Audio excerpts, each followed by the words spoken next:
Dito naman yung ating sisiw at tambayan ng mga native. Yan, ang lalaki na po nila katambayan, no? Nalulusog po nila. Isa sa pinakamagandang ibigay po sa mga sisiw na native po para mabilis lang lumaki ay yung Poultry Express po ng mga products po ng Philmico. Napakaganda ipakain ito para sa ating mga sisiw nang mabilis po tayo makaharvest po ng karne. So dito magpapakain po tayo ang mga sisiw natin. Excited po sa kanilang pagkain. Tingnan nyo po kung gaano sila kalalakas kumain, mga katambayan. Ganyan ba naman kagana yung ating mga alagang native sa pagkain, sigurado po mabilis po silang lumaki. Ito yung isa sa pinaka magandang gawin para makakuha tayo ng magandang karne, yung papapakain po nila sa kanila ng Philmico products po na feeds. Poultry Express po, marami po pipilian. Pwede rin po ito pagka tungtong po ng mga 500 grams dito, pwede ito magpakain po ng ano naman, broiler phoenix. Kahit mang broiler yung pagkain po, ibigay po natin sa ating mga native, wala po yung magiging problema.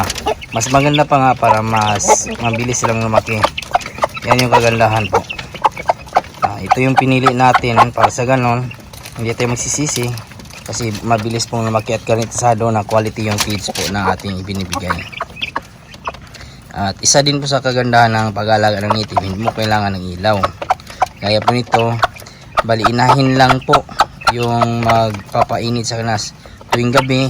Kung malamig yung panahon, wala kang pupulimahin. Kahit walang vitamins na binibigay tayo sa ating mga alaga, kampante din po tayo kasi yung ating pagkain na feeds meron naman po yung vitamins. Kumbaga probiotic na po.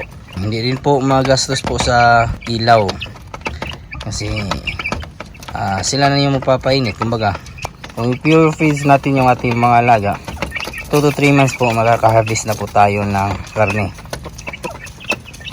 At kung gusto nyo nang po makatipid, pwede rin naman po natin pakawalan yung mga sisiw kasama yung ating inahin kung ganito na po kalaki.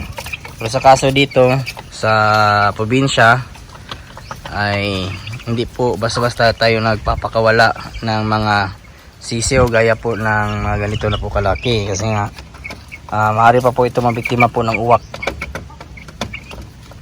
Kinakain pa po to, kaya kung maaari, kung magpapakawala tayo ng mga native po, mga upgraded native chicken, mas maganda na umabot po sila nasa 500 grams or 400 grams para sa ganun kaya na po nila magipagsabayan po. Ibig sabihin makakatakbo na po sila ng mabilis, hindi na sila basta-basta makukuha ng uwak po, makakapagtago agad. At ang kagandahan din naman po, basta madami yung ating mga alagang manok, hindi yan basta-basta umaatake yung uwa, kasi natatakot din po sa dami po ng manok. At sa dami ng ating mga alaga sa ating manukan, hindi rin po basta-basta makukuha ng ganito na kalaki. Pero pag ito nasa tamang edad na o sa tamang laki na, ay pwede natin ito pakawalan doon sa ating manukan. So sa ngayon dito muna ito. Lakas lang kumain, nasa 8 yung ating mga alaga. So nasa ito, 3 weeks old. 3 weeks to 4 weeks old. Tingnan nyo naman po. Isa din po sa technique para mas mabilis lumaki yung ating mga alaga, makapag-produce tayo ng karne. Dapat marunong tayo mag-upgrade ng ating mga manok. Gaya po ng ating inahin, native po yan. Kailangan natin parisan po yan ng mga malalaking lahi. Pwede rin po natin iparis yung ating haber po na nangangasta na doon sa ating manukan. At the same time, pwede rin pong kabir at saka huluwano. Kung makakuha pa tayo ng malaking lahi gaya po ng Shamo XN, mas maganda. Mas malaki, mas mabilis lumaki. At ang kagandahan sa native, hindi po yan basta-basta nagkakasakit. Lalo na po pag na-upgrade natin yung ating mga alaga, hindi ka magsisisi po sa karne sa pag-aalaga. Grabe makakain yung ating mga alagang sisiw at tambayan, no? Ganang-gana basta feeds, pure feeds yung ating pinapakain. Pag mga ganito talaga kalaki ng mga manok, mga sisiw, mas maganda talaga i-feeds muna. Saka na lang kayo magtipid once na na-arrange na po natin sila. para sa ganon ay ano din kahit pa paano makatipid tayo ng konti.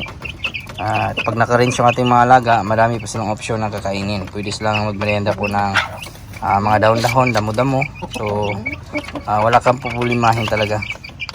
Mga ganyang tandang katambayan, napakaganda pare sa ating mga native. Ang laki, nasa 3 kilos po yan.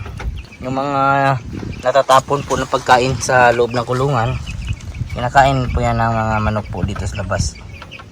Hindi rin po nasasayang. Sa pag-aalaga po ng sisiw po na pangkarne, pinaka the best talaga na program po sa pagpapalaki. Day old to month old, huwag nyo pong tipirin muna. I-pure feeds muna para sa ganon mabuo yung mga muscles, maging healthy sila, maging malusog, hindi po sakitin, at the same time matataba. So ganon dapat ang pagpapalaki, pagpapakain sa kanila. Huwag muna tipirin hanggat sa mga ganyang edad. Pure feeds ilagay sa kulungan.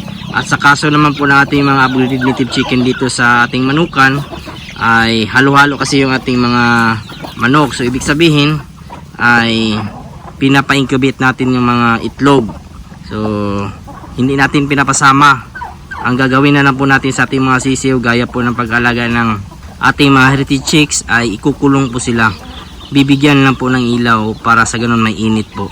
Sisiguraduhin po natin na secured po yung ating kulungan. Kumbaga hindi po basta-basta malalamigan, dapat covered talaga. Sa susunod na linggo ay makakapagpisa na po tayo ng ating unang sisiw dito na mga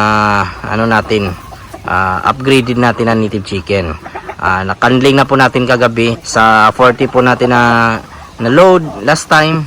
Nasa siyam lang po yung walang laman. So nasa 75% yung may laman. Sana yung naiwan po na 31 ay sana mapisa.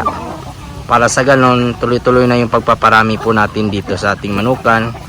Yung mga babae iwan po natin yan para sa ganon may madami din po tayong pagkukunan po ng mga itlog.